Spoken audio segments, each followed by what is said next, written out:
Ever since man first evolved to stand up and hunt in order to provide food to sustain life, he used his brain to fashion tools and weapons, which made the process easier and more productive. Around 20,000 years ago, the evolution of hunting took a turn for the better, when ancient cultures began domesticating wild dogs to use as companions, then later as a tool in hunting. Over thousands of years, humans and dogs have evolved in tandem, forging a bond of man and his best friend that's something very special in life. And many of the popular breeds we recognise today as household pets have all evolved from specific uses in the field of hunting. Nearly every culture around the world has used dogs for hunting, particularly so in the Northern Hemisphere, where various breeds of gun dogs and hounds originate, and they make up the benchmark pedigrees that are effectively used to track, locate and drive game towards hunters. We're a long way from the forests of the Northern Hemisphere, but here in my home state of Victoria, we have an entrenched culture of Sambar deer hunting, and within that culture lives a subculture of die-hard hunters. Now these are some of the keenest and most committed hunters in the country, dedicated to the hunt and dedicated to their dogs. So much so that it's not just a recreation or a passion, it's far beyond that. It's a lifestyle. Naturally, I'm referring to the houndsman. I'm in the beautiful town of Eildon at the Boag's family property, where the hound hunting tradition spans 4 generations. Let's head over and meet the boys and get set for a cracking weekend.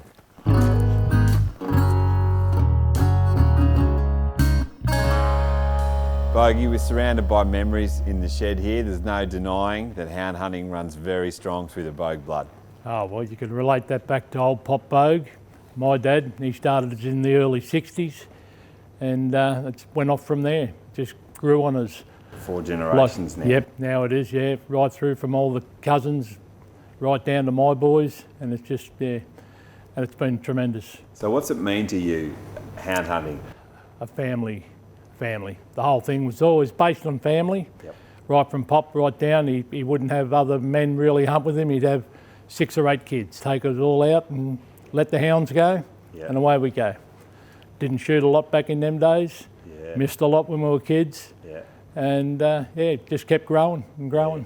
Yeah. I bet it was simple back then. It was simple, yeah, it was good too. And we still talk back on the memories from right back then, like 65, onwards, yeah. And for you to hunt with your dad and now for you to hunt with your sons, that must be pretty special. Oh, yeah, just something, that not everybody can appreciate. Yeah. I do, watching them grow up from the little tackers to when the missus had let me take them out. Yep. And say, yeah, start going with Dad, stop playing footy, do this, bang, and away we went. And how many weekends a year do you reckon you spend in the bush, average?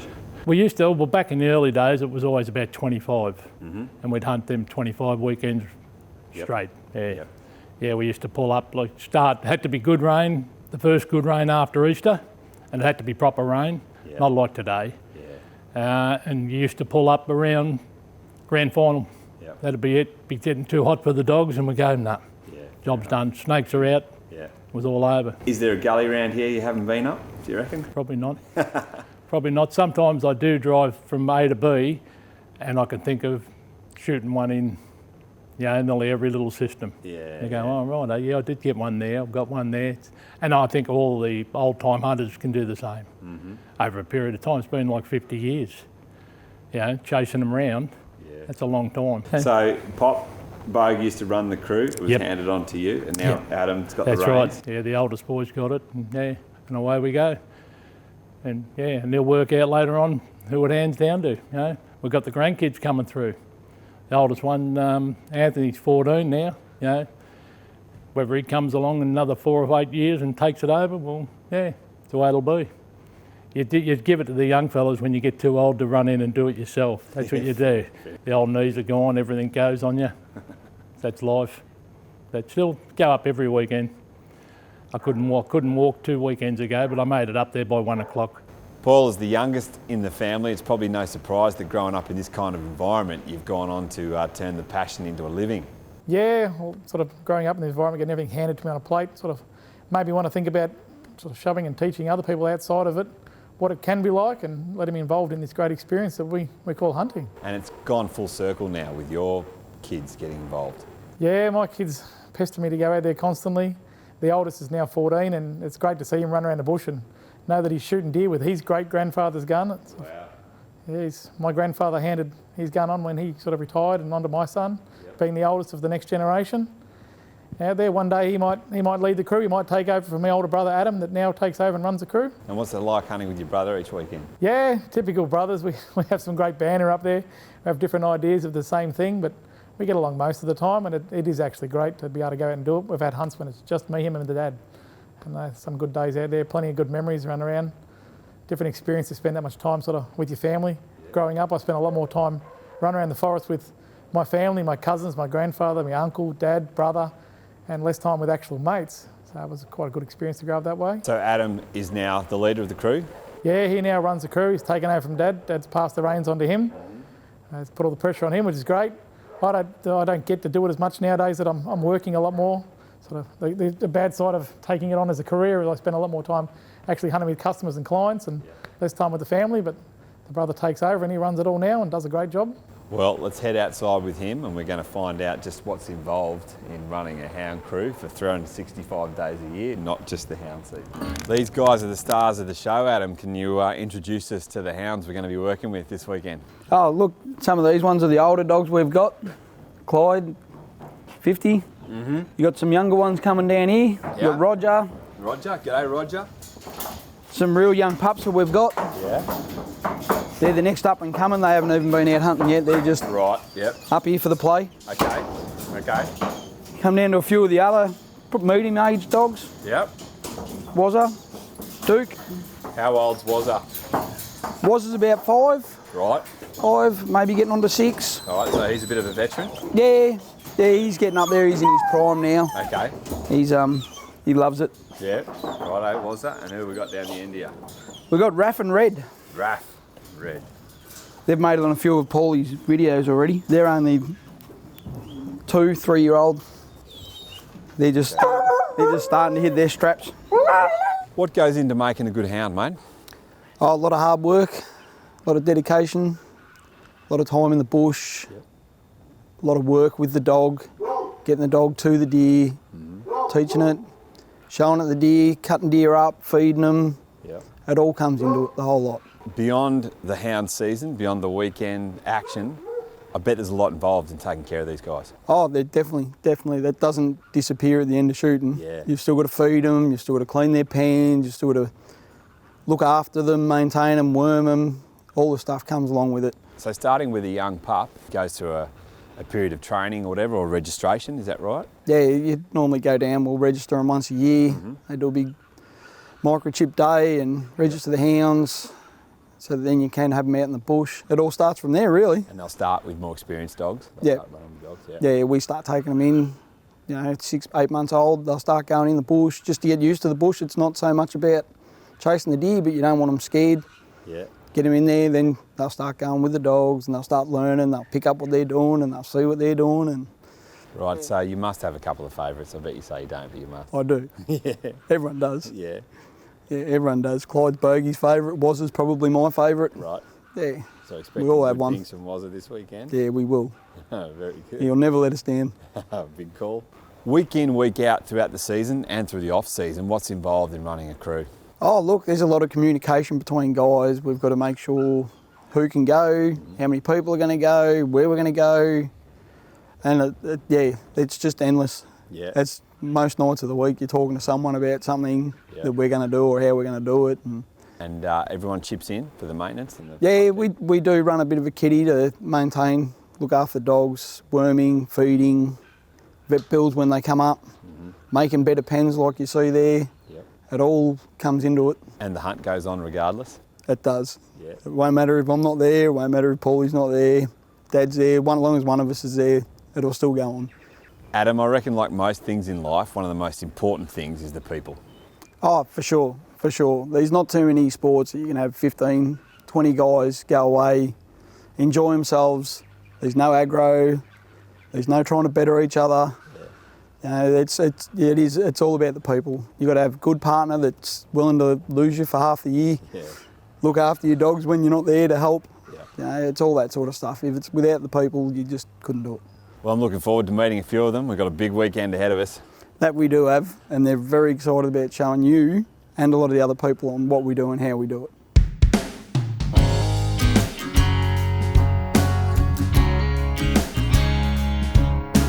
That evening, the property became a hive of action as other members of the crew started to arrive and set up their gear. Paul and Adam's team of houndsmen have decades of combined experience, successfully hunting many excellent Sambar stags right throughout the Victorian high country. Hound hunting is a highly social recreation, and it's often just about good times with friends, both new and old. And this hunt was going to be no different. Making up the crew were members that had been part of it for years, and also some that were just getting started. But for this hunt, we also had some special guests who were about to get their first taste of Australia and their first taste of Australian hunting. Erik, Magnus and Torbjorn had just arrived from Sweden, and while they were soon to head up north to hunt in the territory, it was this hunt that the Boag's family and I were so proud to welcome them on, as this would be the first time a hound hunt was ever being filmed for television, and in particular it would take Victorian hound hunting to a global audience through their film Aimpoint Hunts the Globe 3. The Victorian mountains had turned on a beautiful morning for the start of our Sambar hunt, and it was action stations early. Adam was away well before dawn to make his way to the top of the mountain to begin tracking out sign at first light and hopefully find a fresh start for the hounds. Back at the hut, once all our gear was sorted, we split up into teams and began to head off into the forest to get set up and into position.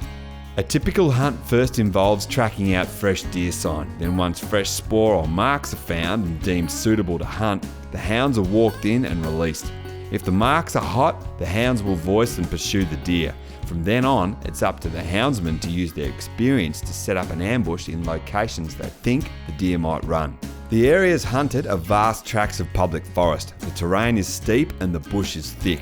If the chance of a shot arises, it's nearly always at close range on a running target, so the use of red dot sights is extremely valuable, and it's why they are the #1 choice of hound hunters in Australia. With the environment often being as big a challenge as the deer, a sight that is rugged in construction and built from quality components is very important, which makes Aimpoint the ideal choice for this hunt.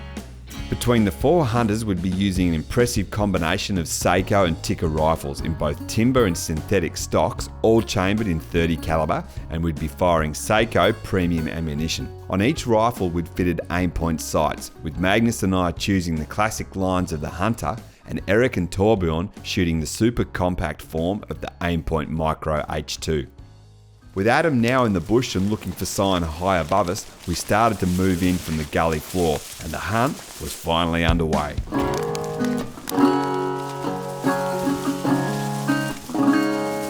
Magnus, it's been a big build-up for you, mate. We're finally in the hunt in Australia. Yeah, finally. Does it feel good?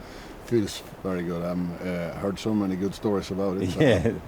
No shortage of very stories excited. around the hound camp last night. Plenty of them. I want you to smell something, mate. This is, stay there. This is a gum tree, eucalyptus. You smell that? Nice. That's the Australian bush, so you know that's what we're used to. We kind of take it for granted, don't we, We mate? certainly do. Yeah.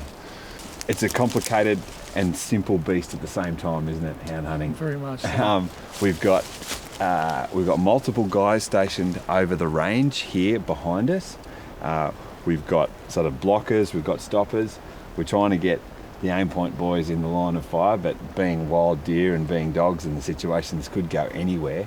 But Paul, with your experience, mate, give us a quick rundown on how you've set up this hunt, why we're here, Yep. and how you think it's going to run if it unfolds as planned. If it unfolds as planned, the boys are up the top, about 2.5 k's from us here on the top. Now, have they started a deer yet or not? Yeah, they've just gone into start him now. So Right. start him now, and he's taking off running parallel with us, and he's got to decide which side he wants to fall off the top of that mountain. And hopefully it's this side. It becomes this side. The big basin above us funnels everything down to sort of here. Yep. So they end up down in 1 or 2 little spots here. Now, the voicing Down of the on the- hounds is such an exciting component. You know, you coming from Europe, you've grown up with it. It's what you know. But a lot of Australian hunters aren't used to so much the hound hunting scene. But if all goes to plan today, we'll capture, you know, the excitement, the adrenaline of just what it sounds like when these dogs are in full voice. So they're voicing now on the other side of the range, is that right? Yeah, at We the can't moment hear 'em. they're just on the other side. Okay. Saying it's a flat plateau and they're just on the back side of it at the moment, waiting to hopefully they'll turn and come our direction. So we can see them on the tracker, and we're keeping in touch with them on the radio. It's pretty much just a waiting game, yeah? Yeah, very much so. Waiting game. If they come this way, we're right in the middle of the action. If they go the other way, unfortunately. Now we've got your brother is just down the road here. Yeah, He's to be honest, just down to our left. Yep. Yep. And where's Erik at the moment? Eric's back the next spot, just back behind us. Yep. So we're all on this side of the range. We're on this side. So at the moment the deer is not playing the game and gone the other side, but we'll wait and see. And how long do you reckon we'll give it here before you might make a move? Well, if it commits properly to the other side, the boys at the top tell me it's committed down the opposite side, Yep. then we'll make the move. Until it commits, it could easily come this way. And if Alright. it comes this way, we've got to be here because we are the main spots on this side. Sounds good. Well, if we get a deer coming this way, Magnus is first up on the shot. You've got a ticker there. Yeah, I Take us shoot through with a what you- ticker today with 300 Win Mag. Mounted a Aimpoint Hunter on it. This is ideal for this kind of terrain. Yep, close Looking- range, swing it through. Moving target, yeah. And what do you think the distances will be here, Paul? 50 metres and less, most of it. 50 metres and less. Nice and close, nice and Nice loud. and close, yeah. Either side of us and safely in position throughout the nearby gullies, Torbjorn had teamed up with Les and Erik was in the good hands of Sam. After a solid stint of waiting for the action to come our way, it seemed that for now, the deer were planning on running the other side of the mountain. Paul's just saying the deer aren't playing the game, they're still just hanging on the top of this ridge over the backside, not playing our side. No. You have got shooters down the bottom. I've got end, shooters on yeah. the other side if they fall the other fall. Yep. But there, we can't. One of them can't leave it because if they Yeah. decide to come here, they're here very quickly. Yeah, it could be on. Yeah. The ridge is probably about 800 metres up here to my right.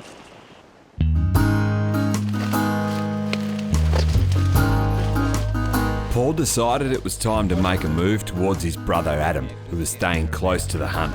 Adam was able to keep up with the hounds, and once we met up with him, we started to move in on what was looking like a very exciting opportunity for Magnus. The hunt is on, and boy do I mean on.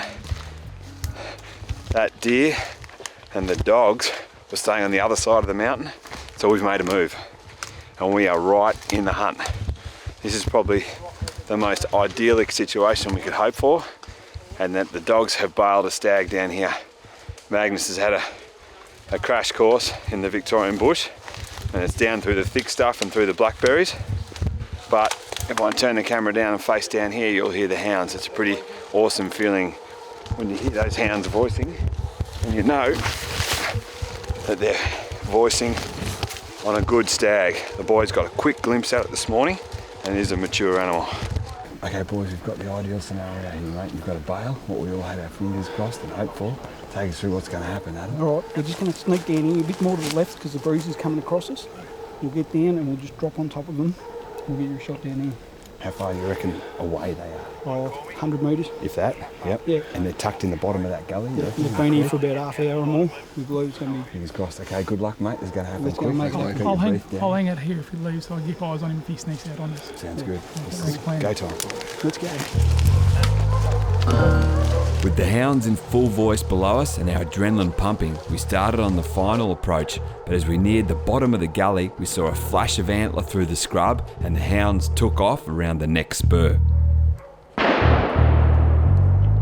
Unfortunately, boys, I think he broke bail. The stag made a great move to break bail, outsmart us all and make it safely out of the gully, but it hadn't banked on the oldest member of the crew covering a likely exit. Bogey checkmated him and we moved in to find some very happy hounds with a happy hunter and a great trophy. As Snipe here admires his work on this beautiful Sambar stag taken by the boss, Paul Senior. Congratulations, mate. Mate.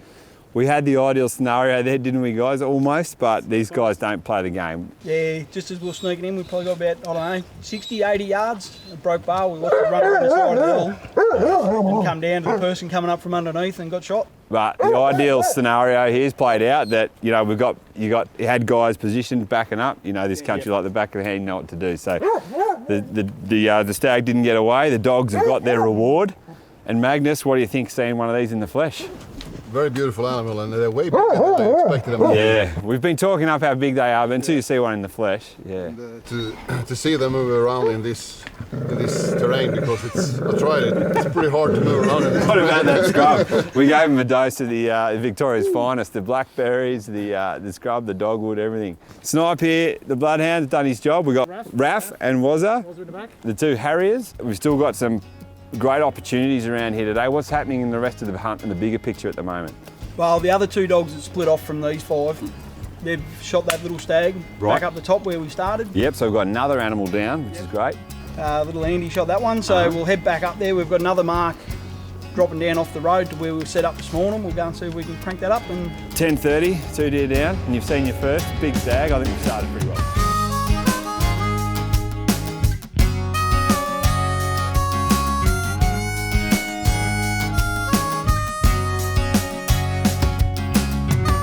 Maroka 30 is the proud hunting clothing and equipment sponsor of Beyond the Divide. Custom designed for our local conditions and uniquely Australian. Ask for it in store at your local gun shop or check out the full range at maroka30.com.au.